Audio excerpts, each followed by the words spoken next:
Good answer. But with your team, right, like you guys were talking about, Sentinels is a very vocal team, right? On your guys' roster, everybody talks a lot, but who do you think talks the most in Sentinels? As we go into this one, we'll talk more about Rad and OUG, but about you guys specifically. Probably Crimzo. Crimzo definitely is the backbone of our comms, just always reminding everyone of, you know, their role, and if someone's not doing something, like, he'll, you know, make sure to remind them and, you know, reel them back in. Yeah, and he's coaching you guys and playing at the same time. Yeah, right? I feel like Crimzo just so much for us. I'm very grateful to have him on my team. Oh yeah, I mean he does a lot for Sentinels. Taking a look at the ban phase, man, over here on this side. Let's take a look over at the main screen actually, because Mantis is protected and banned first for Rad. What are your thoughts on that immediately? Because I know you have probably a lot more insight than I think the two of us do. Yeah, I feel like Rad is really, you know, they really want to lean into his Mantis comp as they have this entire tournament. Even when they were playing in Europe, in EMEA, they really enjoy playing Mantis on maps. Can you go on? Actually, can I just let you take over the ban phase? I know it's a lot to ask, but like, what are you noticing so far from this phase? Beautiful call. I like that. Yeah. Yeah, talk the whole time if you want. I feel like OUG playing this torch is very strong for them. You know, it's really playing into their style and how they want to play. They want to put Molan in a spot where he can have the most impact on a pick. I think banning Venom against this team is very good, especially when they protect Mantis. It's a good response because it gets trust me off that Mantis Venom. We've seen it time and time again. It's because right with that damage boost, when you use that Mantis damage boost, if you also combine Luna, you don't even need to land tendrils. It's only using that Q, correct? Yeah. Is that like the most impactful? What would you say is the most impactful duo combination as we look at the rest of these lock-ins? For which comp? Yeah, I guess that does depend on composition. Yeah, it really depends on like what you're going for. Like, you know, if Rad has left open Ultron, so OUG can, you know, pivot to playing like a Torch Ultron comp here. Oh, yeah. And they've left Cap open as well, so you can play like Torch Ultron Cap. But it's kind of rough on Celestial Husk, you know. They have that inside map that's really close, kind of hard for Torch to get these long sight lines to shoot on the back line. True. And they banned out Adam Warlock at the end, but you can still play the like Ultron, like you said, right? So who do you think, when we take a look back at this ban phase, who won on Celestial Husk specifically, because, you know, bans are map dependent, right? It's a tough question. I know there's a lot. Team dependent. And team dependent, yeah. I think I'll tell you the answer when I see their comps on what they walk out. What do you mean? No, you have to do it now. This is the tough part of making cast. You got to decide who wins or loses here in the ban phase. You can say you can be wrong. That's the great part. At least I'm wrong. 99%. Yeah, we are. Rad probably won the draft. Rad probably won the draft. All right, we'll go hard with that. Wait, let's let the crowd speak, by the way, a little bit. The OUG fans over here.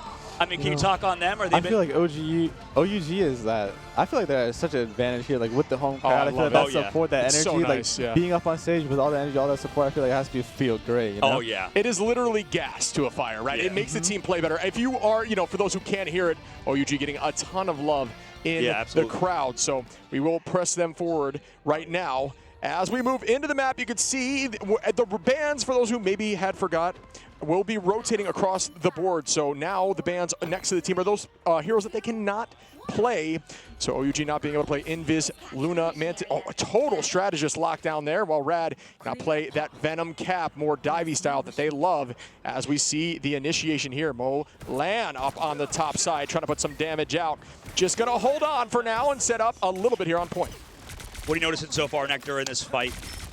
I feel like Rad's comp is very strong for this first fight as well. You know, they have Luna Loki, they have the Snowflake for the side lock here on the side angle. You know, being able to take these duels on the side, make it hard for their comp to actually progress the map space, making Molan's job even harder without like lacking the team of only the Ultron villain to help them.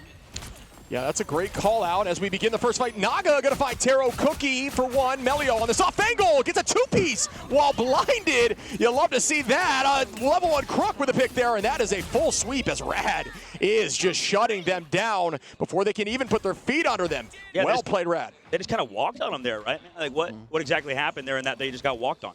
I feel like Ultron is very hard and difficult, especially when you don't have a suit to help you here. Like you have the Atom Snaps, like the pressure from the Star-Lord, especially with the side lock on the side angle, like pressuring you is very difficult. The Ultron has to play very safe and very aware of where the enemy DPS are playing, and you know it's really hard on him. But yeah, we were seeing some players say that you'd be surprised at how much Star-Lord really does help with Flyers, not only due to the hit scan nature, but also that spin to win, where all you have to do is juke up there in the sky to put out some serious damage. As crystals get pulled out here, Molan just continuing to hold this high ground. Pretty good map here and positioning, as we do see the utilization of the team up there for Magneto as we're pressing up here with Naga. Both teams kind of stalling and holding on, but Rad loves that game right now. It's all about staying on this point for as long as possible. Spald gonna find Melio. Spin to win here from Naga. Fate gonna clean up there on God Bay. And Fate, a mean Jet player, electing to run the Luna this game.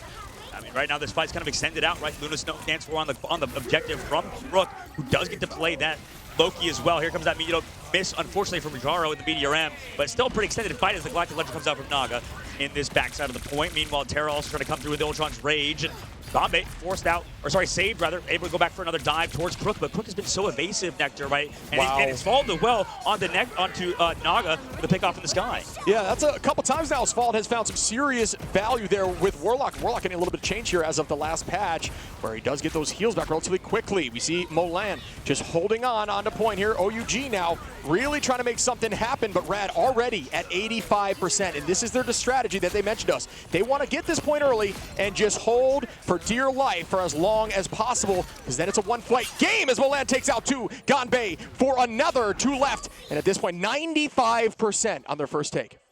What do you notice there, Nectar, from that fight? 95% of the board, right? A lot of times, a lot of pro players talk about how important first point control is. Can you talk about that on domination on Celestial? Like it's especially important for OUG to win that first fight against this comp, where they have the Luna, they have the Loki, they have these drawn-out fights that they can have. They can, they can stagger the supporters for the enemy team with Rajaro's Meteor M. It's very difficult for them to actually regain that map space, but now they're in a good spot. They can keep these angles. They can make it hard for Melio and Naga to walk up on them. Yeah, this is a very traditional composition here, I feel like, or at least last season when I'm looking at Rad. Ganbei gonna find Melio. Now the crowd starting to get hyped up. Molan doing a good job still putting out this damage, but it's around, can they use this space created to find some value, 38% and counting. But remember, one fight game, ultimate advantage gonna be the side of OUG. Spald holding on Hetlot as well. That can help them stay here as Taro Cookie likely using that Ultron's Rage soon to force out level 1 Crook on that Loki. So when you use that copy, you try to make that happen quickly before they can press Q. A very good strategy for that is using Emma to seduce the backline and hopefully silence them before they get that off. And it is a double whammy if that's possible. Trust me. Walking forward as Melio takes out Taro Cookie before Taro can use that ult, and that's a tough look. It's a tough look indeed. I mean, Rajaro there with the follow-up on the backside. Bond used. Spald tried to keep them alive, but I mean, Rad kind of coming back into it, get to the point. I mean, Portal plays available here, right, Nectar? Yeah, this strange CP is very important on the call here, but I don't think they have time. Don't touch even? I don't think there's time. Yeah, you're looking for like roughly 10% is what I was pre-trained. Oh, somebody, did come through with a touch. Yeah. Rajaro. Spald is alive with the res. Yeah, Rajaro and Ganbei, there is a res there. Taro Cookie using the Ultron's Rage in the off angle as Melio is putting out some damage. Spald with another res on Ganbei though, so the numbers are roughly even. It's all about who finds value with these ults. Melio and Spald with another pick now. Numbers evened out across the board. OT is ticking 72% here for OUG. It is not over as Zhao now finds one. Oh, and they leave the point. Nectar, man, Matt, round number 1. I mean, by the way, awesome to have you here for Celestial Codex. Thoughts, opinions? I think OUG needs to be aware of how they can win. I feel like Rad is playing really well on the side, forcing this Torch Ultron to give up their best angle, trying to like force him to play back, and Ganbei really having trouble to actually go in with the lack of the Luna Snowflake, Very difficult for the Cap to live versus this comp. Okay, on that, yeah, exactly. That's a good point because they're putting so many resources, I guess, into Milan. I mean, do you think that it's fine rotating over that drone from Taro to give it to Ganbei, or not really? You can, but, you just need to be aware of it. You need to know when to push and pull and, when to go in, when to get out. Really just need to be aware of the tempo of the game. And that's a good point, because it's so hard. I think it depends on the compositions and stuff, like you said. And there's a lot of difficulty, I think, that comes with, switching up comps. I mean, Milan probably feels good, but like you said, you got to think about how Ganbei's doing, maybe not getting as many resources. So, and I'm curious about your thoughts on, maybe it's the fact that since Emma's available here for Rad, it's more difficult to really put all your faith in on a Cap who can kind of mark that Cap a bit. So what are your thoughts there? Do you think Emma is a great counter for Cap? Yes, I feel like Emma, especially with the lack of a Snowflake, is very good against Cap. And, things like Phoenix are also good because of, like you said before, but you mentioned the strategies element. But I think the melee cancel, especially against these dive tanks, dive characters, is very strong. Just forcing them out and, like, relieving the pressure from your supports. Yeah, we saw you doing that, actually, which was really cool. As we begin now, Molan trying to press forward. Keep the pressure on. Ganbei does have that Ultron drone now. As Taro Cookie is pressing forward. Naga with the bubble. That is a traditional comp we have seen run in the past as Melio cleans up Molan. And they are walking forward. More damage on a Ganbei who escapes now. Melio gonna still keep out that pressure. Ultimate advantage roughly towards the side of Rad. Ganbei is gonna fall there at 98%. That's a tough look as a Cap who will use that to keep themselves healthy. Melio onto Spald now. Trust me, onto Zhao. And at this point, the numbers are dwindling as they cap early. Once again, a big problem for this team. I mean, that first point, man, it happened again. It didn't Rad take point first last time, too. So right now, Rad just keep putting themselves in the driver's seat, Nectar. It just seems like OUG are kind of struggling. At least they have ults for this next fight, right? Yeah, I feel like it's really important to get the max value that you can out of this capital here. You need to make first action, try to force one of the spoilers early, try to make it hard for them, put them in a bad spot so your torch can actually, get on top of them and actually put that pressure on. That's a good point, yeah, because also the Meteor M as well there to maybe counter Milan with his ult when it comes through. But like you said, we can put so much pressure with those Stratus ults like you mentioned for OUG. Out we go early with the Eternal Bond downtown. Does get shielded up. We're talking about Rad using those bubbles very effectively. Rajaro doing a great job, and it does work very well with Starlord. Can get that out very quickly. Hyper aggro there when he's spinning with the bubble, as we do see Trust Me try to chase down with Psynox Seduction. Naga gonna clean out Molan. They are still pressing forward as the res comes up. It's all about resing one. Remember, you are the beacon for that res on Warlock. It is not the location of the beacon as Fall walks forward and does pick up Molan there. That is good work, and we see another ult here from Naga. How quick can they get these? Again, just waiting this out, and that's going to help not feed that Meteor. Very smart and patient decision-making here by Naga, who has driven the whole team back into that angle. And he just picked them off in the last second. I mean, they peeled so well for it, right? But unfortunately for them, still giving up that point. I mean, Rad is just kind of dominating right now. Of course, Headlock is just unfortunate. It's peaking the Starlord role, Yep. Happens time and time again, even on stage, it's kind of hard. Sometimes the lights are just too bright. That's it. I always speak about that. Nerves coming as such a factor for Rajaro. On to Zhao, again onto Svald. It's all about those right clicks playing very clean. Now it's all about accuracy. It's very difficult to hit a torch who is active in the sky, especially if they do have something like an Ultron drone or Luna Snow with the Crystal Melio. Gonna find Svald there though. Alt advantage looking like it's gonna head towards the side of Rad as level 1 Crook now holding on. Trust Me very close, and Rajaro there. Taro Cookie almost, but no, as Melio gets 2 and Naga finds 2 as well. Just sweeping, and that is a win already for Rad. Dominant performance from Rad, man. Yeah, that was crazy. 1-0 in this best out of 5. And Nectar, I don't know about you, but what did it look like? What was the problem there, I think, for Rad as, sorry, not for Rad, for OUG, is the fact that maybe Loki got through on the opposite side? I mean, how is it for a Psylocke to have to deal with somebody like Loki who's so evasive? Well, OUG wants to play for the torch value a lot, and I feel like they just left too many answers to torch open from the side of Rad. There was too much to deal with the torch Ultron with not enough support for them. So what do they have to do in this upcoming ban phase? Like, what do you think that they have to change up to give themselves more answers? Hard question, I know. Sorry about that. Nice. I feel like there's not many things that can change just alone, but it's like up to a team. I think it's not just on one person, one thing can't change in general. Right. Yeah, I think one thing that I think I need to shout out from Rad is I think they're known as a team that does do more unique compositions. We talk about that all the time, running the more awkward Jeff composition. Teams are still trying to learn how to really counter and play against it. Right. But what they just ran there was very traditional, and it looked absolutely dominant. Are they another one of those teams that do not have an issue with hero pool, or do you think maybe this was just more so on the downside of OUG? I feel like it's a little bit of both. I feel like there are some weaknesses when comparing to Citadel that Rad does have in certain spots and certain hero pools, but I feel like they are still capable of playing, that standard 2-2-2 comp at a very high level. I feel like a lot of people want to talk about that Venom Jeff comp that they do play because they've been so strong and so dominant on it so many times. Yeah. But, right. Even when they're standard, as we've just seen, they can still dominate some teams. And, on that, I mean, who do you think, for this whole tournament, do you think Rad is favored to even win the whole thing? And we heard, rumors, there was whispers that Rad was doing so well in scrims versus basically everybody except Envy. I mean, what do you think about Rad? I know that they've been a solid team behind the scenes, but is it looking like the same team on stage? Yeah, I feel like it's really anyone's game that's in the game right now. Like everyone's in the tournament is capable of winning. It's really, as I said before, it's who shows up that day, who can perform. It's really well. And on that, actually, speaking about on the right day and on performing, well, you called out, speaking about being right on predictions, unlike me most of the time, you said Rad won the draft, right? That was something that you said, and after the fact, you said it's because they didn't have enough answers. So maybe there's something they can figure out in the draft phase that could help them out. But like you said, Rad has so many answers, it's tough. Like, even if you have to pick your poison here, right? Maybe in this next one, I think we want to give you another chance to predict because you got the first one right. Surely you can't go 3-0, right? Yeah. Surely we're just unlucky, and this guy's not actually just some gigabrain compared to us, right? That would be. We'll see. We got a few more maps to watch. Yeah, that's true. A few more drafts. That's it. Maybe a map 5 maybe. You mentioned to me, it could be. We've seen a few of those over the last few days, but something I'm curious about because you talk about being successful on some of these lock-ins. Who do you think, if you had to guess right now, wins this entire tournament? Because I would love to know way ahead of time if you called it. We all had to do it. You're on the caster's booth now. Join us. Who do you pick to win this tournament? All the pressure for you. I pick Envy. I'll pick Envy to win. Join me. You join me. All right. Let's go. Is it because of North America? I mean, listen, I said Sentinels. You guys let me down. Like, what do you? That's a brutal call. What do you have to say about that? You let your hero Dogman let you down, right? You know, Dogman, I've been watching since I was a young kid, since I was about 11 years old, which is when he started competing. Yep. And then what do you think about the same size? Exactly. Yep.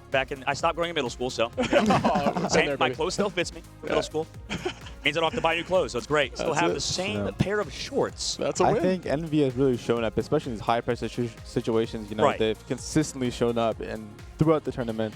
Especially here in China on stage, they look really themselves. You know, they're always playing their style.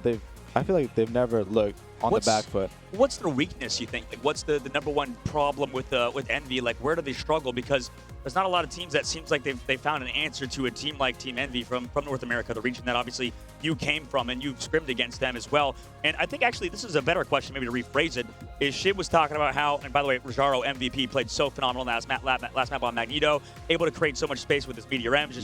Those Meteor M's, especially on the first round onto the Cloaco in that last fight, finding the kill onto the... Right. Yeah, he did so much, man. Rajaro is just kind of him at points for sure. And, you know, when we take back a look at the North American region, as Nectar choking on the water over here on stage, it's totally normal. I mean, we do that all the time. Yeah. Literally, half the time that you hear us not talk for a while, it's because we either burped or had some sort of cough go on down Look behind the curtain, yeah. Oh, yeah, absolutely. But, you know, back to the original question, Nectar. Like, you guys saw Envy get that third place in the region. I think you guys' flexibility in stage 1 to win the whole thing enabled you. But looking back at it, how is Envy doing so well here, and then they didn't do that well in stage 1? What do you think is the reason? I think Envy, like all their players and, you know, especially the coach Gator, really stepped up to, like, you know, make sure their team was very well prepared for this event. Because over the past 2 weeks, I feel like the meta has shifted a lot, especially in scrims, because it's been like only us, like in the top teams, like us in like the teams in China are scrimming each other, you know. So I feel like it's developed a lot faster than they did, you know, like in your local regions. Absolutely. And Nectar, by the way, it's just been a pleasure to have you on desk here. It's awesome to, you know, sort of make this work and kind of figure out, because I think this is the first time in like any hero shooter we have like ever done. Oh, it's like awesome. A tri-cast. It's like never happened. Like when I was a player, the casters never came over and like, hey, come cast with us. So it really is awesome. I feel very thankful and blessed to have this opportunity. You know, it's very fun being here. I love talking about the game. You know, I love playing the game. No, you're so passionate. That's what we're talking about. Like literally, we mentioned on broadcast, you talked to us about how you guys like lost, obviously, and then you're like, I just want to go play ranked. Oh, like last night, you're just like, I just want to go play ranked. Yeah. Like you are addicted to Marvel Rivals. Yeah, a little bit, you know. Who isn't? New patch came out, you know, want to try the new character. Oh, right. Yeah, you can get while we're on that train, I need to, like, what do you think about Blade? Do you have any takes? Still too early? Might be too early? I feel like it's too early, you know. I feel like the character's going to figure it out. I feel like, you know, his numbers, by what I've seen in rank, he does pretty decent, you know, but I feel like we might be looking at a Wolverine situation, you know, or like an Ultron, you know, where people haven't figured out the character, where he fits best, you know. In the playstyle, it'll just take a little time. Yeah, because, people can be, I mean, everybody remembers when, like, Wolf, everybody's saying how terrible he was, right? Did you have any, like, takes that you think aged poorly? Like, did you think a character was terrible and then ended up good as we enter the next map? Yeah, well, I was definitely the camp of Wolverine is awful. Me too. Oh, yeah, everybody was. I was trying not to say it, but thank you for doing that and opening it up. Well, so, like, definitely. What was exactly, like, I don't know, like, originally we were just like, okay, this character's just terrible, right? Even though he had percentage damage and stuff, like, just nobody figured out how to play him, because everybody's playing, I guess, more in the open, let's cover, like, use and stuff like that, maybe, or, like, because people figured out, I think, the play style of this game, especially what you're playing, like, you're hiding a lot more, right? Like, you're not just constantly doing something like you would in other hero shooters.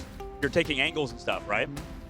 Yeah, I feel like in this game you can make a lot more like clutch plays with just your abilities, because I feel like, you know, in other hero shooters and like that's putting those crystals, the crystal, the invis or shield, excuse me, and all those Ultron bot on the torch allows you to utilize that movement speed, utilize that melee animation, juke around, and during that small amount of time you're gaining hundreds of HP. The difficulty then becomes, because of what Nectar said and what you've mentioned, Shib, when they have to, you know, go back to the pick ban, which we're here now. If they protect the Luca or the Luna, then they lose the torch, right? So like, what do you do in that situation if because you said that you need the Luna, but like, what if you protect the torch and then you lose the Luna? I feel like another bad thing for OUG's comp, especially in the last map, was the presence of the Loki being there when they want to play like this cap torch dive kind of style, and it's very difficult to play because you can't have the first hit and you can't like always connect on a elimination of one of their supports. But here we see OUG banning Loki second instead of the Venom. Often play more for their dive, for their snowflake, for their cap value here. Well, you called this super early on. You talked about the Luna Snow, how important it was, and OUG tends to agree with you here, it looks like. Yeah, I feel like Luna is very important, especially in this tournament. Like being able to like have these side angles. The snowflake just opens up so many more opportunities for your DPS, for your flankers. For characters like Cap, for characters like Ultron, Torch, Psylocke, even Hela sometimes. And Phoenix. And she'll be able to soon help with some of that dive with the team up with Warlock, depending on how the Warlock feels on this new patch. I'm curious if that becomes an answer to dive as well. You don't think so? I'm curious. Yeah, okay. I haven't really seen much of it, but I saw like when you click on the hero and shows you like the replay scene, it looks pretty broken. Looks pretty broken. Pretty good. We'll recap the ban phase and pick ban phase after this, but on that note, Nectar, since you play a ton of Psylocke, what's it like? At least, how do you deal with a Psylocke on the other side if they have the snowflake and you do not? Is there a specific thing you do, or is there anything you can do besides have for a Luna Snow? Like, what do you do? Yeah, you can. You can play a lot more. Like, you can shoot tanks. So I feel like that's a big plus about Psylocke. These other dive characters like BP, Magic. Like, it's very hard for them. They actually play through main. They have to go these deep flanks. They have to look for the sports. But I feel like Psylocke, especially with her wing shurikens, yeah, good point. Her passive, she gets 2 seconds off. She gets the full projectile, off the cooldown. So you can spam the main fight. And then when their Psylocke is looking for the engage with the snowflake, if they're playing the dive comp, you can like look to fight her with your team helping you there. Beautiful. Instead of going like deep into the angle. You heard it here, Psylocke players. Lock in on the tank if the enemy Psylocke is going against you with Crystal or some sort of protection. That's a really good call out. Help change your play style a little bit. Stop trying to take those 1v1s and lose nonstop. And here we hear OUG in the back of the crowd. With the support. Oh yeah, they got some good fans over here in China, in Guangzhou. Rad up 1 against OUG for $500,000. They need to keep their tournament hopes alive, and OUG on the opposite side, they still have some time to work with. We talk about momentum and stuff, and Rad is slowly building it, but take a look at that ban phase up at the top of the screen here, Nectar. I know that we didn't talk about it for a moment, but real quick, who won the ban phase in 3 seconds? Go.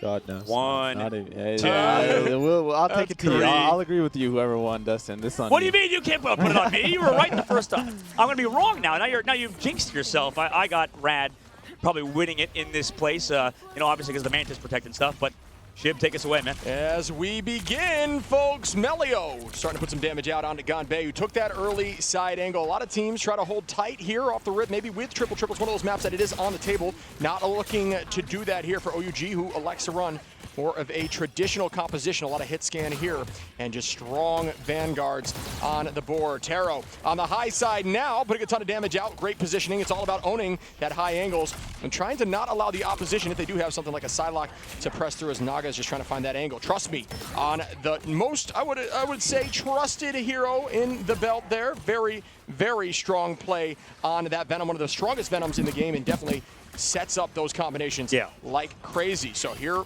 we go again. Naga gonna drop down onto the point, and at this point, Rad not really being too contested on point, feeling pretty confident. It's almost like OUG's kind of playing on their heels here. What do you think about that, buddy? Yeah, I feel like it's very hard, especially when Rad is on this Venom Mantis. Trust me, able to like control the map so much. Control the tempo of this map. It's very hard for your OUG to like play against this style. I feel like Rad is really like alone in the sense that like their Venom, I feel like Trust Me is like very ahead on Venom compared to like most other players. Really? Yeah, I feel like Trust Me is one of the best Venoms. Kind of go with it? Agreed with that. Yeah, for sure. I feel like Trust Me is the only player that I've seen to be able to solo kill supports. Right. Yeah, absolutely. He has like so much individual value, and I feel like I always come back to that, but. As we begin again, Taro finding some serious value. We always talk about Phoenix and how good Phoenix is at this level of play. Well, goes to show you right there. Still got that hit scan potential, not only able to pull out that anti-dive, that brawl more style, really can fit any role, as was discussed by Nectar. We start the next fight here. Naga trying to find that off angle. Molan gonna be coming in here, and Kanzel's not able to find a ton of work with that ultimate. Instead, does force out Crook to use Mantis with that resurgence as they walk forward. One goes down as Naga takes out Ganbei, and at this point, Rad are looking so dominant in these games. What is happening right now? I mean, they're just constantly just pressing him back. Headlaw just force ulting out here as well as the Feast of the Abyss comes out, but at least they're alive. But, you know, this point, they have to touch it last second, right, Nectar? I mean, they're just getting absolutely mollywopped here in the streets phase, or in the middle, the first part of the map. Yeah, Naga with his Dance of Butterflies forcing them to either stack and lose their supports or just give up the point and try to have a good second fight here. Yeah, and Nectar, they're just staggering them, right? Like, when you play this map, right, to go back to, because I know you guys, I don't think have ever lost on this map, right, or at least in this tournament. What do you think? How are they playing this? So, you know, I know that Sentinels is specifically very good here. I feel like the most important part of this map is to make sure, you know, you get more than just that one fight. I feel like you want to really try to, like, push the cart and, like, stop. Like, this is very good for map, forcing the invisible boundary out, away from the cart, getting that free payload progress, not even being able to touch and contest, you know? Yeah. And another ultimate force on Ganbei, you know, it's like, oh, Naga dies. Yeah, this is brutal right now. It just looks like, I don't know, it's a walk down, but we do see some press backwards here from the side of OUG. Taro Cookie seemingly putting a lot of that pressure out there with the standard hit scan damage. Team's going to reset back to the point. Zhao is ready with the dance floor, but it's going to be matched right back with Fate, who does not need to break off of this more traditional composition for them. Melio dealing a ton of damage. Naga running in as Trust Me once again, showcasing how strong they are on the Venom. The pocket pick no longer banned, now showcasing why it was banned in the first place, as Molan is ready here with the Dance of the Butterfly. Goes up onto height, dropping in now, out we go. Notice that circle in the center, that is where they were appear towards the end. Good out as Rajaro finds Taro Cookie, numbers back in the favor of Rad as they walk forward. Trust Me again, Naga onto Molan. They are just walking them down as Naga gets a two-piece. You talk about Nectar. I mean, Trust Me is doing work on Venom. Yeah, you know, I was saying with me and my friends that we say that Trust Me just does double damage on Venom. You know, I feel like his tendrils just always hit and do the maximum damage they possibly can. I feel like he's so practical in his character, so polished. I feel like, especially like if you're Rad, you really want him on this character. You want him on Guru, you want him on Venom, you want him on these, you know, these practice things that you can, you know, do the most on. They're stalling now, shit, but man, this is going to be last second. Yeah, at this point, they do get the touch off there. Ganbei just trying to work towards that ultimate Psylocke on the back line from Naga, not able to find too much value, just force out some cooldowns. Taro starting to stack that passive, as you can see it spreading. Trust Me, finding a good angle there, jumps right in towards the back line with Ultron Drone. Out goes Boundary now. It is going to be held up by Sfald, giving them enough space to stay on point. Great location of that now. Hetlot trying to retake this space. Great crystal pop. If you are Emma v Emma, you want to dance around that shield and put that shield out to protect your crystal anytime it does get pulled, and pull it back right after, because you can build laser charge on that and help stall it at 100%. Hetlot, though, going to take out Trust Me, and that is going to help match a little bit, as it's going to be more difficult on the high-angle dives here from the Venom when Emma's in these tight quarters. That was a huge force physics right at the end. Especially that, you know, that invisible woman, making it hard for them to actually swing out after the engage, you know, putting even that more pressure on Trust Me to play better. And we see him going over the Guru here now. And I feel like not talked about enough is Melio, you know, being that DPS, being able to fill there, you know, fill the gaps in the comps and playing what his team needs him to play. And always, I feel like he's always performing very solidly or playing very well. That brings up an interesting discussion that we can have later about flexibility in practice, but yeah. No, we kind of had that discussion, you know, earlier, where it was like more so, do you need someone that flexes in a more mainline lockdown of a few heroes as two separate? But I'll get your answer in that in a second, as we do see Crystal pop the whole team beginning this fight. We have ults ready for OUG, but Rad is very close to almost all 6, and this is going to be a fight in their favor with 30 seconds on the clock. OUG is holding. They will have close to 6 as well. This is going to be a battle, folks. It's all about the initial pick. A ton of damage there from Melio. As we just discussed, a very strong duelist. Out goes the invisible boundary. Significantly shorter cooldown. Out goes the strangling prison as it matches. And dude, it does land there from Naga, but doesn't find too much value. Taro Cookie gets a pick. Ganbei finds one, and Ganbei with 2. They may hold on point 2 here. Can OUG shut this down as Molan finds Melio? 5 on will not be enough. And at this point, OUG stops them before point 2. Wow, Rad getting stopped. It sounds like we expected, especially with ults up, man. I mean, shit, that was crazy, the fact that OUG got the stop there. But, Nectar, what's the biggest thing you noticed? I mean, what happened to Rajaro and Fate? The fact they didn't even use their ultimates. Well, I feel like Midtown, especially on that second point, is such a hard map to actually get in on, especially when you're a team like Rad where you want to play this dive style. But I feel like the most important part of this map is your first hold. How good can you hold first? And, you know, can they even make it past first? Because first is it's a long point. The corners are very hard to turn. There's like a lot of time off the bank by the time you get to second phase, right? Yeah, I couldn't agree more. I feel like every time we, especially as in the Americas region, we were seeing a lot more Thing on point 2. That's like the very few time Thing was more of a meta pick because it's much more of one of those rare brawly locations, right? You find yourself finding success with Brawl in there. Right, yeah, that's a great point, Chip. The brawl definitely matters a lot here. And you know what? Like going back as well to stage 1.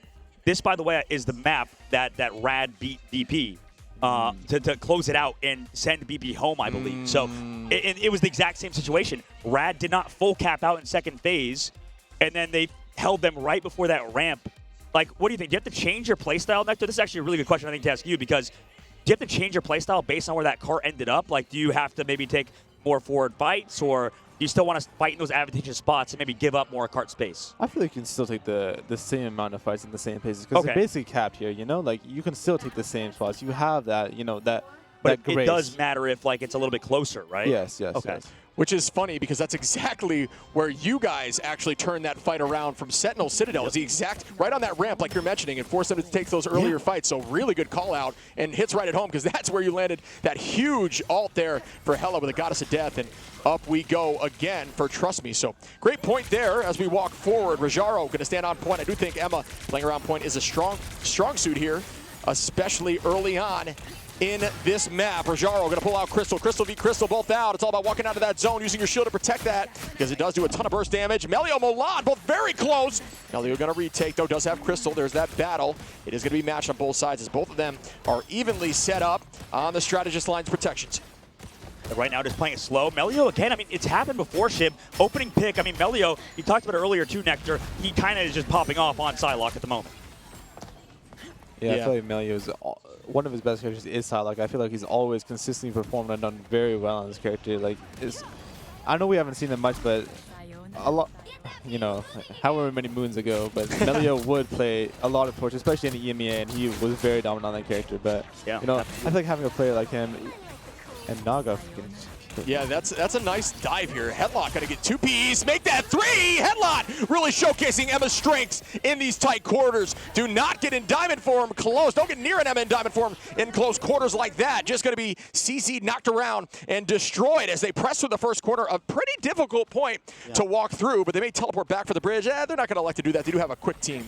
Yeah, we're probably going to fight towards this ambulance side coming up in a moment, but Shiv, man, like, that was crazy. Like, they did not even do it with triple Vanguard, triple Strategist. I know you guys like to play that spawn camp sort of style, but Shiv, we're going to enter this next fight towards this ambulance again in this really long, like you said, street-like phase of the map. And this Phoenix truly is going to pop off for the side of OUG.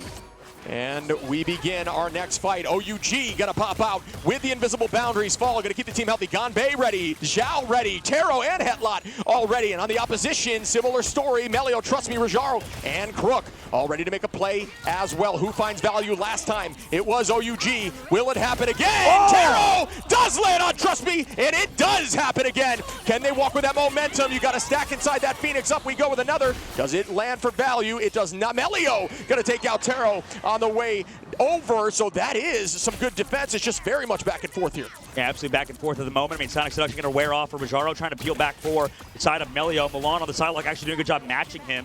But still, minute 23 seconds left on the clock. I mean, Rad recap too right now, Nectar. And we will proceed. Milan going to be playing on this point here. Going to take a little bit of damage. Up in the sky we go. Bang! Down comes Venom. Does not land. Tries to force out cooldowns like we had talked about prior. A quick little jump in. Utilizing those abilities forces people to think you will use your rotation, so no need to use it. Just get ready for another dive without those cooldowns against you. Out we go. Trust Me, going to hold on. Does have that. Oh, no. And out we go with a Psylocke immediately. Dance of the Butterfly. Whole team stacks on it. Doesn't see a lot of damage get poured out there. Fate gonna launch that ult out for the side of Rad. Trust Me. Ready to feast. Does it collide? It does not. Sometimes you can get perfect timing. And in the new patch, you can actually choose to turn on easy swing, which is nice. It'll actually give you the chance to use that dunk pretty quickly. Taro Cookie onto Fate.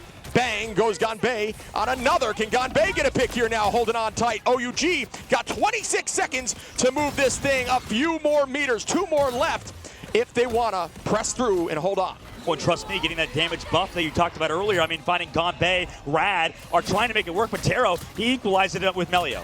Yeah, and again, numbers up in Rad's favor. Another pick once more. Excuse me, as Melio does go down. Trust me on his fall. But now numbers are up in Rad's favor as Naga takes out Molan.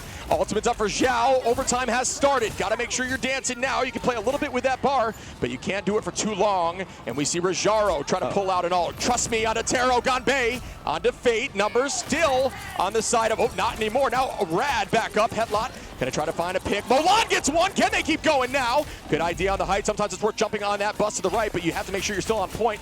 Very afraid to jump off. Molan still doing damage. They are gonna find Rajaro and Naga. Headlot still gonna get another pick, and that is point one as they move forward before the teleport. No, they didn't get the portal timing. I mean, that was such a good hold from Rad until the very last second. Like, that's insane what happened there, Nectar. I mean, I know what's your overall thoughts from that first point. That was an incredibly long hold, but eventually Rad had to give it up. Yeah, I feel like Molan swapping this Wolverine, especially in that last fight when they have to come and touch the car, you know, I feel like it's very hard for Rajaro to actually live there. But, you know, really well played from Headlot and the rest of his team, you know, finding those kills, finding that, you know, that clutch ultimate, forcing them back, you know, opening up opportunities for their team. Yeah, Headlot's really surprising me on this Emma. I know a very strong Vanguard, but looking really clean out there right now. Melio gonna try to make a play. He does force out another cooldown on the side of Sfald, but Sfald gonna take out Rajaro. They're riding this momentum. Momentum so impactful in this game after map one like that. Seeing OUG perform is what, oh, as I say that though, trust me, taking out Molan. Melio gonna take out Sfald. Down goes Zhao and Taro now. Headlot falls. Naga popping off here, but alts will be up for OUG. Can they make a play and push this thing through? How does this keep happening, man? Like, how does Trust Me keep getting these pickoffs when they're down one, Nectar? Like, can you talk about that? Yeah, I feel like Trust Me is just, you know, very in sync with his teammates. You know, I feel like, as we talked about before, he's a very good IGL. He's always aware of, you know, he's trying to help his team and where he's going, you know. So they're always aware of what he's doing. And, you know, if they can follow up, they will. And if they can't, you know, Trust Me knows to play his life and get out. The dive is working pretty well for this Rad team, and currently, OUG, 56 seconds left to go. Taro. That was an awesome melee cancel, for example, right there. That was exactly what we're talking about. Oh, yeah, absolutely. And right now, they have to keep it up, right? Making sure Trust Me's gone, but he can swing back on that. Molan tries to hit a big last stand. It does take out Melio, but Naga gonna find Taro. Down goes one Phoenix, and another falls, but with ultimate and is reborn. Fate gonna get tackled and pays for it as Headlot gets another pick. Will they be able to ride this thing through? And we will see. You got to make sure you got 28 seconds here. Got to play on point. Trust me. Got to find Sfald. What? Naga onto Headlot through that tight corridor. I can't believe, Trust Me, was able to get so much value in there. What a hold by Rad. I really thought OUG had that. Headlot not able to use that Cyanox Seduction. You got 14 seconds left. You got to make plays with these ults. Level 1 Crook about to be there too with Melio. 10 seconds left indeed, Shiv. They're going to delay a little bit longer. Ganbei able to slow things down. Taro into the sky as well, but Crook is there to counter it. Do they have any ults yet? They need to build them quickly without losing anybody. And 85% here. Last stand almost back up, which is wild here for Molan, and they are still walking forward. They do have point cap back in their favor. Remember, you got to stay on it, and they do. Melio going to find Zhao, though, and that is a strategist down. Headlot finds Fate and evens the odds, as both of which will now have a strategist. Headlot goes down from Crook. Strategist revenge, if you will, from level 1 Crook, and now it's about playing patiently. Can they get the team back here in time? Can they make a TP play if available? Naga, trust me again with 2, and that should do it as 3 fall. Unless this portal is huge. Not sure it can get there in time, and it does not. It's because of the, I mean, you have to drop out of the window first on this map. It's so tough. Different than every other map. And right there, I mean, job done for Rad. We thought, like, OUG stepped it up on that, and they did. They looked a lot better. This is why, I guess, when we look back at offense stuff, like with the earlier game with Ground Zero, I mean, the fact that Ground Zero was able to kind of just do well on their attack is sort of a similar thing, right? It's maybe this map, I mean, what do you think, Nectar? Is it more of a defensive-sided hold sometimes, especially in second phase? Yeah, I feel like, especially on mid-town, it's very defense-heavy. You know, it's very important on, like, how well you do, if you can even get past first, because I feel like, especially us and a lot of teams as well, they want to offer that triple tank spawn hold. You know, even we see some teams playing like that Venom Cap, Luna Ultron thing, something like that. And I feel like it's really good because you can burn so much time off the bank on that first corner, like, you know, maybe like 2, 3, especially in that Envy match we saw yesterday where Yeah, it was like the entire bar. It was like 30 they didn't seconds. even get through OT. You know, they right. capped in the nick of time in OT on first point. So that is crazy. And while we're on that topic, what do you think is the most meta, if you will, triple Vanguard, triple strategist hold? Because we've seen iterations, so I'm curious what you think. I'm unsure. It really depends on like what's open for the enemy team. You know, how can they actually break it? I feel like things like, you know, I think especially now, like the cap Venom with the triple support is looking pretty good. Like it depends on, like, you can even play DPS sometimes, like, or still opting for triple tank is good. Like you can play mag there if it's open. Like I think the most important part is the Doctor Strange, so being able to TP back on the second fight and still have like a good solid third fight. Right. Yeah, there's a lot there. Well, Chip, I wanted to maybe talk to Nectar about this, and you can bring it up too. Yeah, hit it. What's the deal with like sometimes Doctor Strange ban? You know, I think we talked about that on certain maps. Sometimes, I guess specifically against Envy, they do it, right? You ban it against Collusion stuff. Maybe you can talk about that. When do you want to ban Doctor Strange? Is it just going to be map dependent, or you just want to get rid of the portal comeback stuff? I feel like a lot of teams like to like ban on things like certain Koth maps or like, you know, Convoy, especially on Convoy allies. Like it's very important because, you know, a lot of teams really want to play for that, you know, like kind of scrappy your first hold fight on every Convoy map, and it kind of like negates that. It makes it a lot harder for the enemy team to come back with all their roles. Like you have that advantage in the fight. Well, on that, I mean, do you think it's worth it to maybe get like not even do a ban on like an important hero, or maybe if you're unsure about a ban, is that when you do the Doctor Strange ban and stuff, or what do you think about that? I'm unsure. I don't know how I feel about that Strange ban, but I feel like, you know, if they have a good Strange player and, you know, they're a team that wants to play that triple Vanguard hold, like it's, you know, you're gonna get value, right? Yeah, because it's like it's consistent in terms of the ban for sure. Yeah, I agree.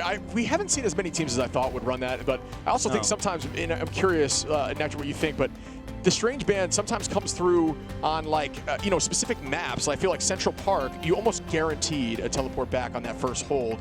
It just because you can use that portal immediately. It's not very far in terms of distance to walk the portal, which honestly, that is impactful too. Sometimes when you're walking the portal super far, it's difficult. And also things like Yggdrasil. Do you think that map dependency as well when it comes to the ban of Strange? Maps like, you know, like you said, Central Park, Yggdrasil path, and, you know, even Midtown is like pretty good to ban Strange there, especially if you're like against a team, you know, like I said, like that really like prefers that spawn hold.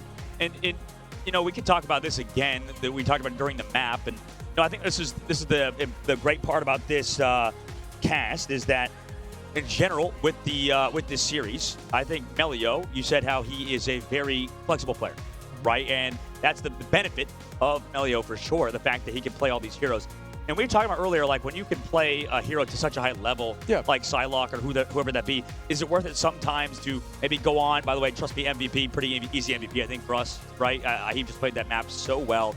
We can go back to talking about Trust Me, but what do you think about like the difference between really trying to hard master a hero or trying to, you know, improve your hero pool and maybe practice other heroes? Like what that debate? I feel like especially as a duelist player, you need to be open to play like every character in the role, I think. But I feel like that you should be like maybe 4 or 5 characters that you are very comfortable on. You like have the confidence that you will carry if they're open, you know. And level 1 Crook here juggling behind Rajara. Oh my! Wait! Hold up! He's Whoa! Cannot be stopped, folks. He's still going. Oh, hey, clean landing. And immediate transition over to the Psylocke too. Production. All right, Prod, we see you. Production. Beautiful. Yeah, I noticed that the rest of his team was botting, going over review, and level 3 just going up there, throwing up there as well. What are trying to say about Trust Me, man? Trust me? What are you trying? Oh, not Trust Me. Level 1. He's just having fun. He's having fun. He's a vibey guy. I thought that's the most important thing, you know, as long as you're having fun, as long as you're happy. Yeah, absolutely, for sure. A little bit of a silly goose, if you will. I mean, we talked about how good Trust Me could be on Venom. I mean, that was disgusting to watch, but that sweep right there, OUG really changed the. I honestly thought when OUG shut them down on point 2, they had a chance of winning this, and they looked like it after point 1. So, got to show some love. The momentum may be shifting. Yeah, momentum is shifting indeed, and you know, right now for the side for OUG, they have to come back, right? They have to reverse sweep, and you know what? I think they could do it if they beat them in the draft phase. We talked about how Rad, you know, Nectar, we brought it up too earlier on. The fact that Rad has pretty much won the draft phase twice in a row now. OUG. I mean, sometimes it feels like, you win in the draft, but also it's also a hero flexibility thing, kind of, right, I guess? Yeah, I feel like winning draft is, like, you know, sometimes it's important, but, you know, you can still, like, there's things you can do in the map to, like, make sure that you play well, you know, you play to your win conditions. I feel like even if you win draft, you can lose the game, you know. It still comes down to actually how you do play.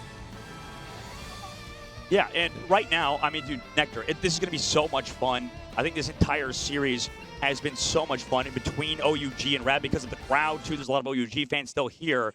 And for them, maybe we can go back to you on this ship. What is the sort of hope for Team OUG on this third map? Is it going to be through the likes of Taro Cookie and stuff, and maybe the flexibility of their heroes, or maybe more on the Vanguard line? I think I got to go duelist line there. But, you know, I want to have a conversation about saying something needs to change in bans, but I've been trying to think while you guys were having the conversation, what is the answer? I don't think you can get rid of strats, because I do think Crook is a great Mantis. I think Fate can play the Jeff. I think Melio's not afraid to pull out the Ultron. So, like, it's like, what is the answer? I don't think you go strats, and it's almost difficult to go Vanguards because we just saw them succeed when you went after Vanguards as well. I truthfully do not know. I think what needs to happen is we need to see this side of OUG really get confident, really play off the crowd, do something unique. Once they had that team wipe, I could feel the energy in the room shift. I could feel the team playing more confident. They need to work with that and try to turn this around right now. Oh, yeah, absolutely. I mean, they definitely can. Now we're going to the next map. We're going to head to Burning T'Challa, right? So that'll be so much fun. All right, Burning T'Challa. I always confuse these maps, man, together, one and one. Yeah, Galactic Empire. I got All of the Jolly, yeah. All of the Jolly, yeah. So I literally got it wrong.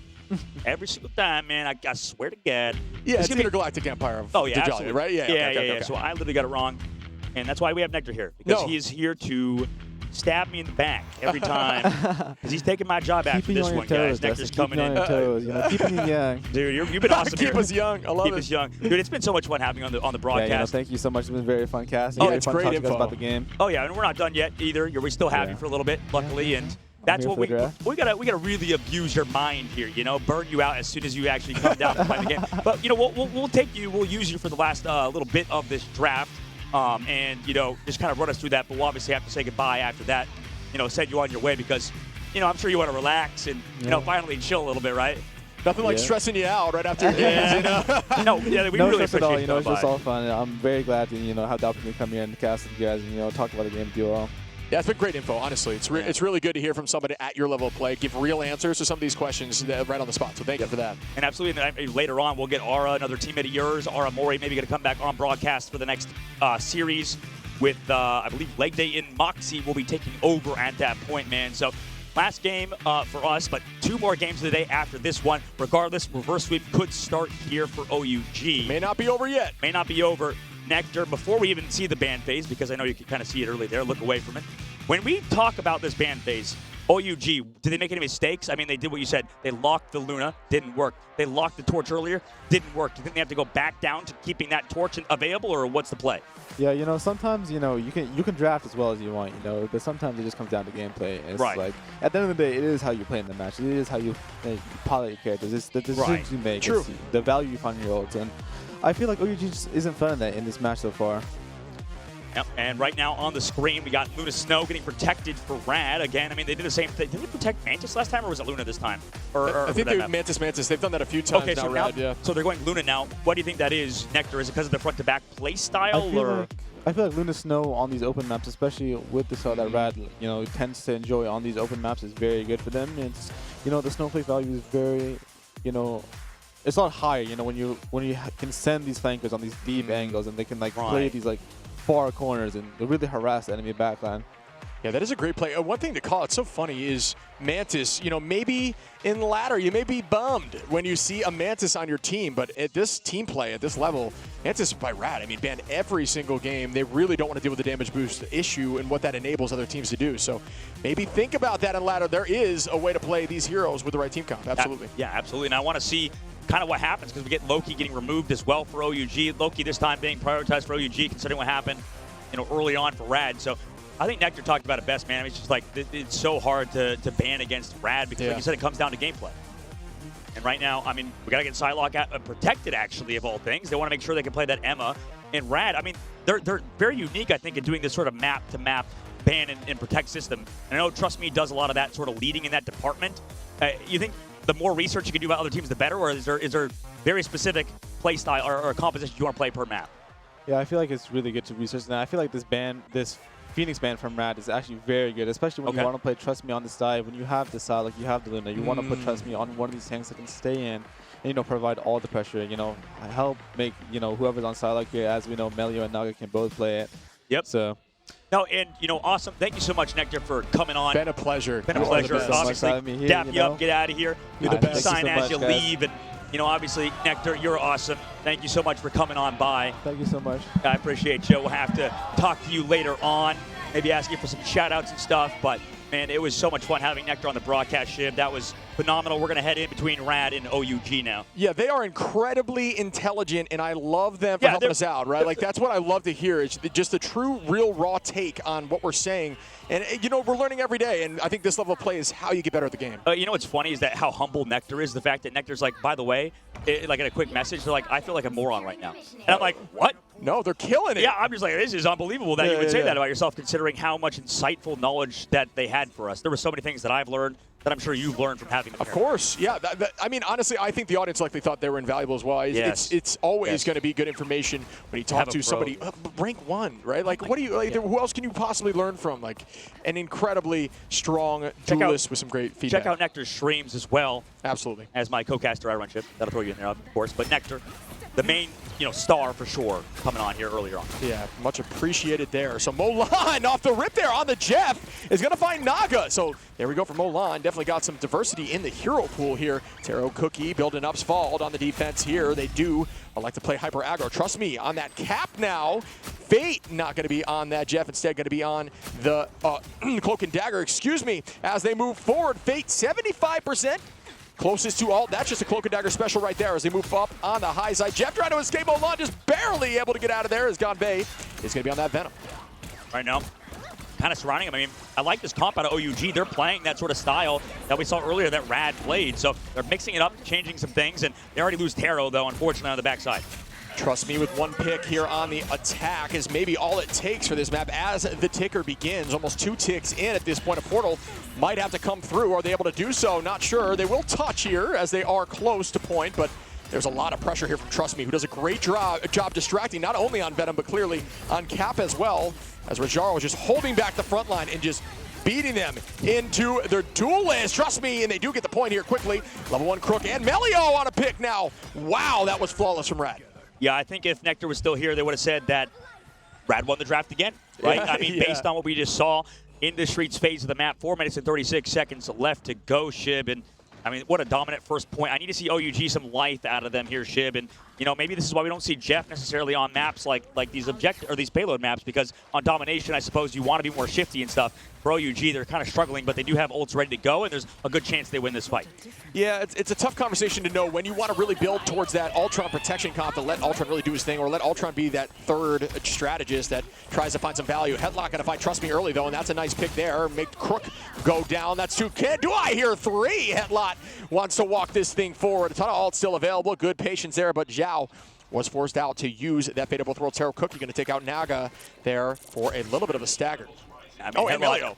Again, I mean, you called out, man. Every time we watch these games, it seems like there's always a Magneto player popping off, right? Headlock been that mainstay for OUG, and I think right now, I mean, no ultimates as well, just using Xiao Zheng, like you said, but that's how good these strategies ultimates. Oh, early fight coming through here now, Shib. And we begin as we do see the Fate out again early for the side of Rad, so that is job well done for Ganbei on the dive. Melio, though, turns it back into Taro, and it's not done yet. They're really running through with this as they just walk for it. Trust me, was going to launch that Freedom Charge right now, almost taking Ultron out of the sky. Great bubble there. You talk about the effectiveness of Magneto. I don't think that'll go away anytime soon. Psylocke onto the backside. It's good stack, but not enough as Melio gets 2. Do I hear 3? Yes, I do. Melio. Can I see 4 now? Going invisible, just waiting this time out. Svalde juking like crazy, but it should not be enough. Not at this level of play as Rad is turning the third corner here. The presence of mind, right? Not only committing to the dance floor, early fight had to be committed there by OUG. They felt like they needed to do it. Meanwhile, Milan, where the hell? He's in Narnia right now, coming now to the point, coming through across the map, going to eat their backline potentially. Just waiting it out. Unable to do so. Tried to wait the full timing. Great understanding of Mac's timing there. That was beautifully well played. Not going to lie there by Fate, but does fall as Trust Me gets a pick on Molan. Here the Strange Portal comes through, using that Strange Portal as a wall. Team is just going to walk through and take this point now on to point 3 with 4 minutes on the clock. And Shiv, that's so demoralizing, right? Because I think he even tried to use the Jeff ult far away, so he couldn't hear it, right? Yeah. So they tried to make like a sneak play, but maybe this is why everybody talks in terms of the best strategist players in the game, why they talk so highly of the backline of Rad. Yeah, Molan going to be making a switch after that as well. I do think this is not a bad choice here, especially against that very brutal Psylocke there from Melio, but You know, I'm with you. I once again got to show some love to Fade. That was great understanding of how long Jeff can wait to ult. You might as well use your cloak if you know you have a chance of coming after you. So they're so smart. Like the back line of this team is so good. Not everybody is even having that timing down 100%. Yeah.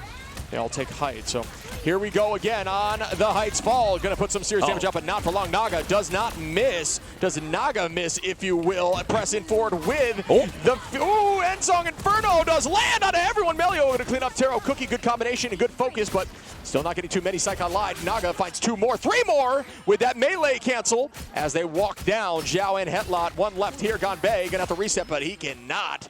Melio again. I'm going to need to see a little bit more out of Milan and Gonbei here on these dives. Like, Milan's doing a lot, don't get me wrong, but maybe because of how the strategists are playing on the side of Rad, it doesn't feel like he's able to do so much, right? We'll see on this third phase of the map, but at the moment, I mean, you're against the Groot and all these different stuff. Naga, like you said, I think has been a star of the show right now. He's really enabled on these longer range maps, especially against the Wolverine and Magneto.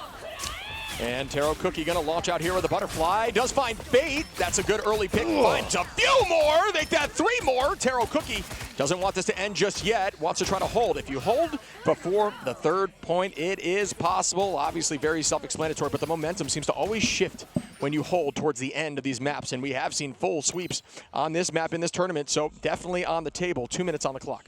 And it's just interesting that Sval also likes to play a ton of Invisible Woman. So they're swapping Milan back over to the Adam Warlock, but we've seen this before, Shib. They didn't have the Mantis for this composition, and they don't have it again. Yeah, I'm not sure. Yeah, weird. Milan making another switch there. I think that is like the 3rd or 4th switch in a few fights. So was back on the Wolverine there for a little bit, but we are going to see that switch out go. Level 1 Crook on a pick on Taro. That could be enough to buy them enough time forward. Good patience on those cooldowns, waiting until that crystal was almost full, so you did not get tranced. And up Hetlot goes. Does the dunk happen? Good block there. And really well done by Trust Me to wait and make sure. Probably calling out the head towards him. So great idea and great block. Just catching it like they're playing baseball. Milan gonna find Fate though, and that's what you want to see charging up. Breaking through the Phoenix almost. Good shield there by Rajaro, who takes out Taro Cookie now. And they're still up in numbers. Level 1 Crook gonna have to use an ultimate right alongside Zhao. And that dunk was so close. Milan is gonna deal more. Does have this res ready. Will it be enough to keep the team on point? But Milan is getting driven backwards. Melio gonna take out Sval. Level 1 Crook on a Hetlot. Taro onto Melio, trust me, and the res is out, but I don't know if it will work. But yeah, they are able to retake here. Well done. Yeah, they traded 1, so at the very least they have Pearson advantage now after the resurrect. But can they close out right now? I mean, everybody's sort of grouping up. Naga eventually gonna go down in the res. I mean, that was only big because they got a pick from the opposite side of Taro Cookie. Yeah, I got to show love to Milan. That was great patience. Like really playing a dangerous game up there on point, and everyone was trying to drive Milan backwards. Did have that res ready. Team has only got 24 seconds, so incredible hold here by OUG. Can they get this done? I mean, it's possible. 18 seconds, like you mentioned, in Rad. They need to build up some ultimates. They made it so far already, so OUG, when they move over to attack, we're definitely going to struggle as well. But this, like you said, Chip, is going to be last fight territory, and Rajaro opens it up with Sonic Seduction. And Rajaro with the trance out does hit Milan as well, following it up heavy. Does the res exist? We'll see if the self-res is up. Yep, bang. Down they go. Yep, Milan back in the fight. Out goes the Venn diagram. Shortly, actually not. This is just going to be invisible boundary. Phoenix goes up, bang. Rajaro on Sval now. Rad is up in numbers. Melio, Rajaro, trust me, Naga. They want to end this, and they will as everyone falls down, and Rad gets 3 points. I mean, this dominant performance there from Rad. And I think that's tough. Like, we talked about how these maps, I think especially a lot of the ones with, you know, moving objectives like we have over here on Hall of the Jalia. When these maps are just so long, it's hard to fully cap. You talk about all the time, Chip. They got it done. They capped out the full map, and I think that bodes well for them moving forward because this kind of worries me about OUG, right? I mean, Rad probably has a pretty strong defense first point. They're going to have to figure something very important out because I don't know, something about how OUG is playing. It doesn't seem like they're playing bad. It's just more like Rad is not making any mistakes. No, yeah. I mean, the hold was good at the end. I mean, the weird issue was the compositional change like multitudes of times. Granted, they still won the fights through those or able to hold through those, so it did not have like an adverse effect at the end of the game. But I think that that's just a sign of a team that's kind of panicking. If you see that a lot, you know that they're not playing together. They're panicking. Right. They're having weird comms, and especially if you switch back after one single time of getting KO'd. So maybe selfish decisions, but great idea. And I think OUG has a little more momentum, but yeah, Rad is just playing lights out. I mean, comparing this now back to the previous series that we just watched in, round 0 versus, I'm blanking a little bit. Citadel, thank you so much, sir. In that series, that one, we thought they were down and out as well, right? So that's true. We can't ever fully down out the other team that is losing. But now we go over to attack. I mean, OUG, they definitely could find some sort of composition here on their attack. I mean, we know a lot of these Chinese teams adapt very quickly to composition changes. Yeah, I agree with that, and they are going to change things up slightly. Milan going to be back on that Jeff. Ganbei going to stay locked there with that Venom. Ganbei playing really well, and same with Hetlot. So Hetlot no longer obviously going to be on that Emma. Instead, going to stick to that Magneto, which is finding some success at the end. It's just tough with Mag v Mag, but luckily right now Rad is not doing that, and trust me, he's going to be back on that Cap or Jaro on the Emma. Here we go now onto the backline. Such a beautiful animation, cancels so many autos so quickly. And Cap does a great job at this point, just taking height as Taro Cookie drops Melio. This is a good angle here for Jeff, spreading down the whole team while keeping the team healthy, and they're walking now. Zhao, Taro's fouled. 1, 2, 3. That could be enough to give them presence, and Melio immediately teleporting over as the Strange. Will they be able to retake? Well done, OUG. Well, this is interesting because this goes back in, I think, discussion. Well, Melio's pulling back, so they actually have a re-engage. So I'll talk about it later about the Jeff composition. But the stall comes out. Everybody's now regrouping. I mean, objective play is hard, I think, with this Jeff composition specifically. But surviving there for Milan kind of resulted in the first fight win. And Milan also took down Nate. Yeah, this is the power of the spray, especially when you corner yourself in those locations. Naga, though, going to find Taro Cookie, even the odds a little bit, 1-1. Here comes the Jet beat onto level 1. It does manage to find as bang, down goes level 1 Crook back into the fight. Heals are out. Team is looking dire, and yes, OUG will take point 1. I wonder why. I mean, it's looking so much better than on their defense. This Jeff composition we talked about earlier, how you maybe want to play these more these characters that can be play loose, right? Play all over the place, right? You saw how on the opposite side, Trust Me dove onto the high ground, looking for Milan, understanding that he is the one keeping everybody alive on the high ground and sort of being that sort of anchor. But Milan, understanding the situation is, drops down, swims back up, and you can't get chased on Cap in that situation. It's too high up, and at that point, Rad lost control, and then Taro and the rest of the crew able to collapse on the side of Rad. Yeah, so Convergence, I'm with you. I think Convergence is difficult when you have everyone all over the place to really lock in your bunker. I'd rather have you almost bunker on point on defense, right? So that's why it's more difficult. Melio, though, going to find Taro Cookie, and that is going to put them up on the defensive side in order. Shield goes out. Trust Me, trying to play hyper aggro, but does have the cooldowns to escape if need be. Being locked in slightly there by the body block. Still going to walk out, no issue. Still holding on to that F, which is a good job jumping you out of the point there. Melio and Raj, Faith with ult. Naga very close. And on the opposition, Zhao, Hetlot will hold on as Svald will work their way to ultimate on this point. Out we go again. Trust Me with a pick on Svald. Melio onto Zhao. They're walking now with the screen. Will they be trans? Good shield cooldown, but at this point you might as well fall with your team. Reset there, 3 minutes and 42 seconds. But that's a good time bank, I think, for OUG. For Rad, the other side. Oh, man, that's so sad. Every single time. So quiet in the room when they I know, everybody sees the Jeff on the ground, sleeping, of course, knocked out. Naturally. Naturally. Very sad to see such a happy-looking boy. But he's back now. You can see his little butt wiggle coming on the right side. I love Jeff. Happy guy. Pressing forward we go. For those of you who don't know, MODOK actually made Jeff. Jeff, which is a little too cute. Yeah, a little too cute. Did not fit the bill of the Land Sharks, and that is some damage there by level 1 Crook on a Hetlot. Out we go with the dance floor now battling back. Taro Cookie going to dive in here very close to all. That damage is obscene, and that locking of aim really strong. Out we go. Damage boost. It doesn't matter as it was on the opposition. Does not do much. Just get clipped by the side of the map there. Breaks the map open though. He's going to reset Trust Me. Onto Svald out of the sky. Good work by Trust Me. Now chasing Taro. Bang. Taro falls, but Jeff gonna find if you thought it was gonna be more than that. Bubble goes out. Can they get Cap off the map? Not quite sure just yet. From downtown, it may happen, but the F button should protect Cap. It does. Milan falls instead from Naga. Melio onto Zhao now, and Rad is holding on like champions. Yeah, Rad's looking damn good. I think that is split very well for that Jeff ultimate. I mean, it's tough on this map as well to run this sort of Jeff in the next phase of the point. It makes sense, I think, for the first point, everybody sort of, focused on playing around that objective and playing around the point, but at the current moment, I mean, especially with where the strategists are and stuff, right now, as long as level 1 Crook and Fate are positioned correctly, especially now that they have that Cloak and Dagger to constantly fade up together, they can always dodge that ultimate. But right now, OUG, they have ultimates ready to go. They need to set up a dive with Gombe and Taro. Maybe switching to Adam does it, but we'll see how it is right now. Rajaro, again, finds these picks. It's these Emma Frost players that keep showing up, and same thing with the Magneto. Yeah, Emma does a great job in neutrals. That kick, honestly, the beam, it does raw damage. The amount of burst you have when you're 100 out your beam. When you're 100 charge, folks, it does give you double damage. Remember that, trust me. Onto Molan, finds one immediately. Trust me, just so aggro here. Molan got to res back up. Melio onto Zhao. Melio onto Spald. Rajaro onto Hetlot, and they don't even need to commit ults here. They are playing lights out, trust me. Only one committing. Good patience there. This might be the best. Naga, by the way, picks up Gombe for sure. And that means this might be the best we've seen Melio play in the tournament in pretty much his whole career as well. So Melio, we're talking to him in the hallway. He's like, man, I didn't play that good yesterday. And I was like, what? You were like the highlight reel from Rad. But today, man, I mean, he's looking on another level in these dimes, trust me.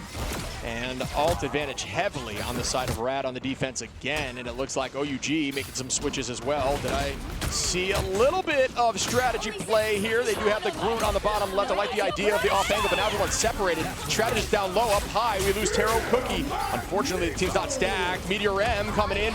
Rajaro gonna find Hetlot. It does not land, and we are losing ultimates like crazy as Naga finds a two-piece, and they get swept now. Rad is on a rampage, and it's tough because OUG did commit ultimates there.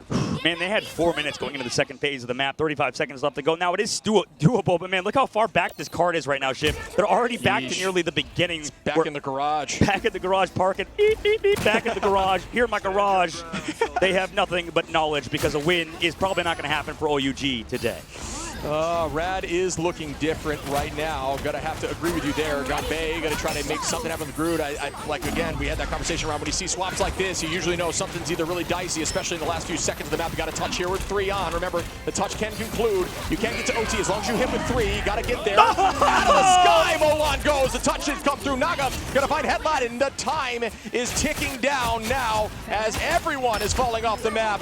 And that should be it. Rad are gonna progress forwards, and we will be seeing them again. But shout out to OUG, all the fans here. It's been a pleasure watching you guys have some fun and great games out there. OUG making it this far. Absolutely. Rad be taking out the team from China, the #1 seed from that region. And we're a very storied franchise coming into this. I think in terms of dominance in China, they were easily the #1 team. Nova always put up a fight, but OUG was even more dominant in China than the likes of Virtus Pro, and Rad are looking good. I mean, this is going to be an incredible matchup. So we get to see Rad versus Citadel again, right? Later on. I do believe that is the case. Oh my God. I believe we're at the stage now in the tournament where you can face your own region. Obviously, that was something to mention in the past, so that is why they did not match up before. But yes, we will be seeing Citadel Rad, and that should be a blast. So that's going to be our 4th game of the day, right? Yes. So we got 100 Thieves in Envy coming up, and you talked about nation versus nation. Right now, we are having that sort of battle going on earlier in the tournament, but right now we get to see NA versus NA in EU versus EU. Top 4 teams in the tournament, all from the West. And you know what? There was a lot of good teams from Asia, from the Asia region, from Oceania as well as China.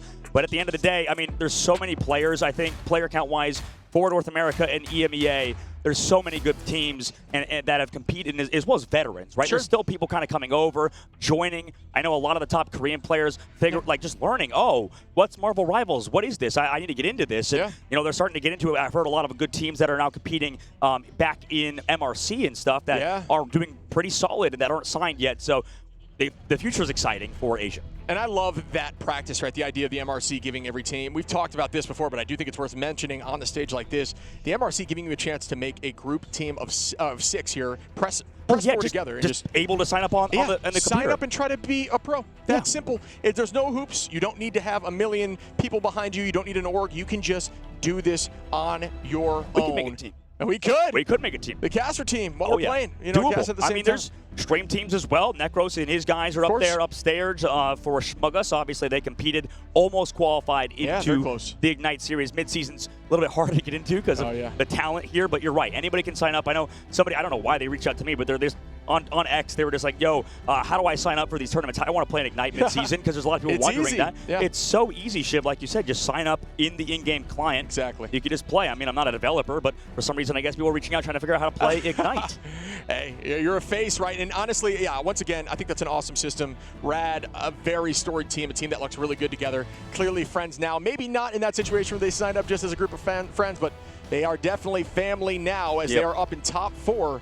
And that prize pool is no joke as you enter the top 4. But you know, it's even sweeter. Number one. Getting that 180K. Crazy. 160K, I believe. 160K. Take home that trophy, too, man. That's a sick trophy. I don't know how you're going to fit in your luggage, but at the end of the day, that's a nice prize. Especially, I think everybody's talked about the legacy. You know, being the first ones to win a LAN event in this game is huge. You remember it forever, right? Especially the players, especially on a big stage like this. It's something that you'll cherish for the rest of your life, and I'm sure every player is trying to soak it in as much as they can. And we look now at the stats. Melio, you talked about the success of Melio, potentially the best game of the tournament for Melio so far. 24 finals, almost 4K damage. Beautifully well played there. And trust me and Naga doing their thing up in the teens, while Rajaro found a lot of those 7 in the neutral. I think that was the value of Emma, and that's what Emma does. So look over at OUG, Molan making a lot of different choices in pick. Hetlot really, to me, as a star. So Hetlot, 8 finals.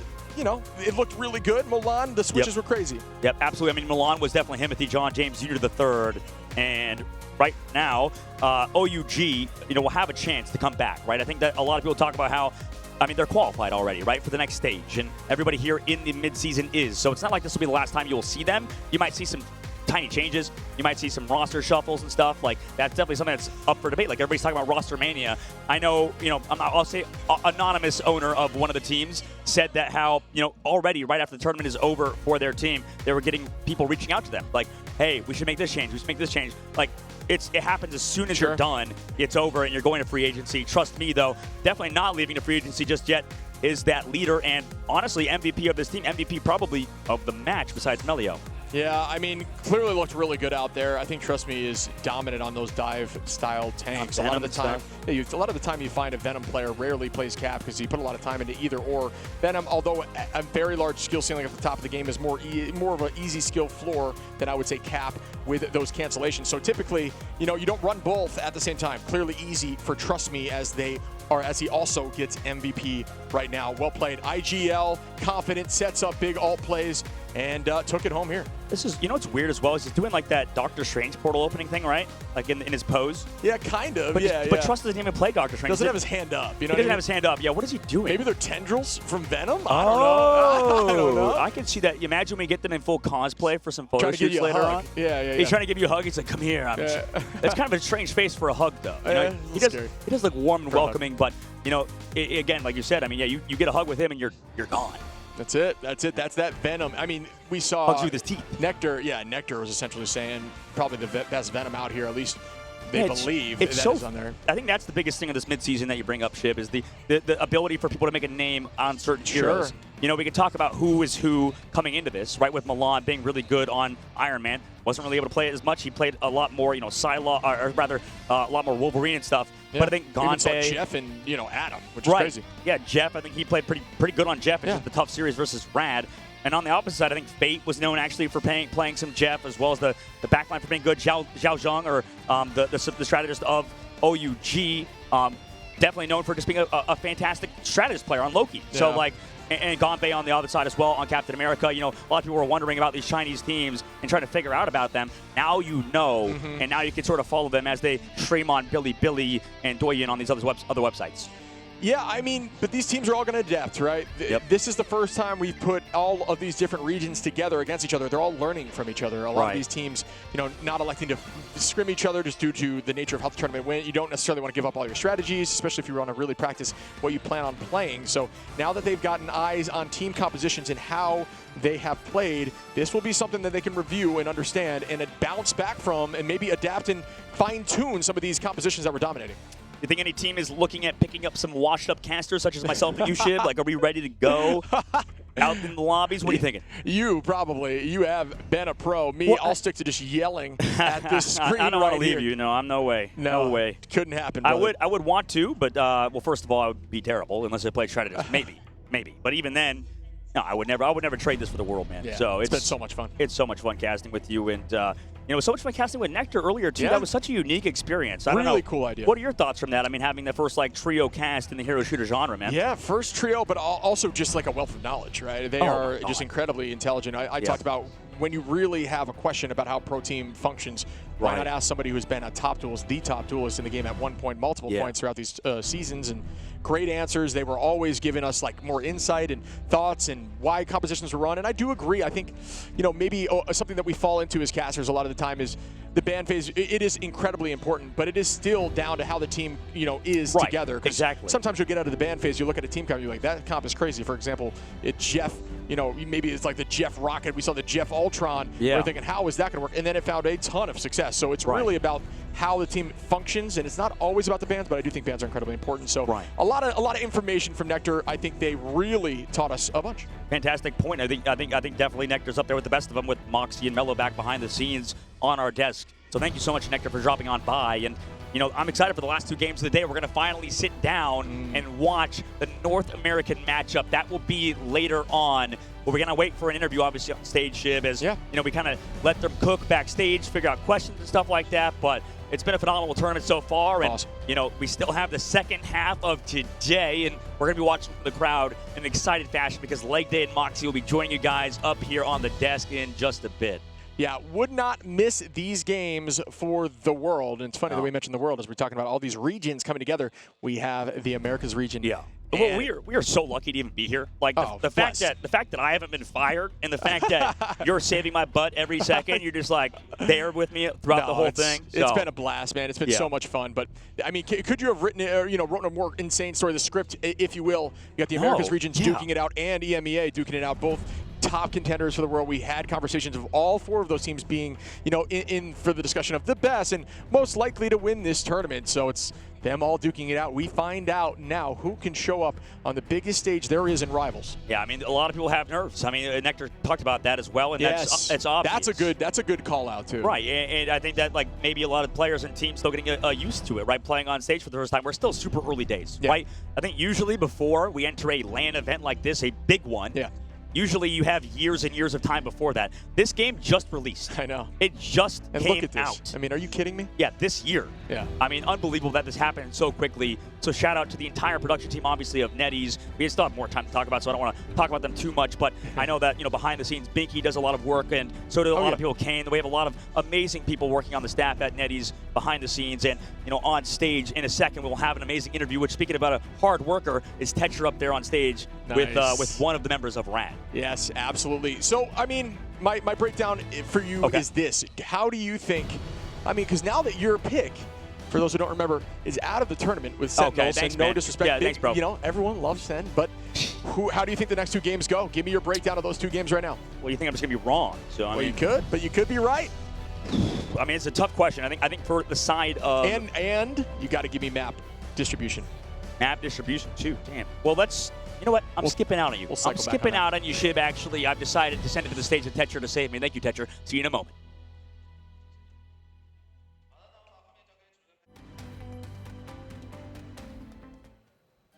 Welcome back, everyone. Great interview there. But, folks, we are now heading towards, although we got a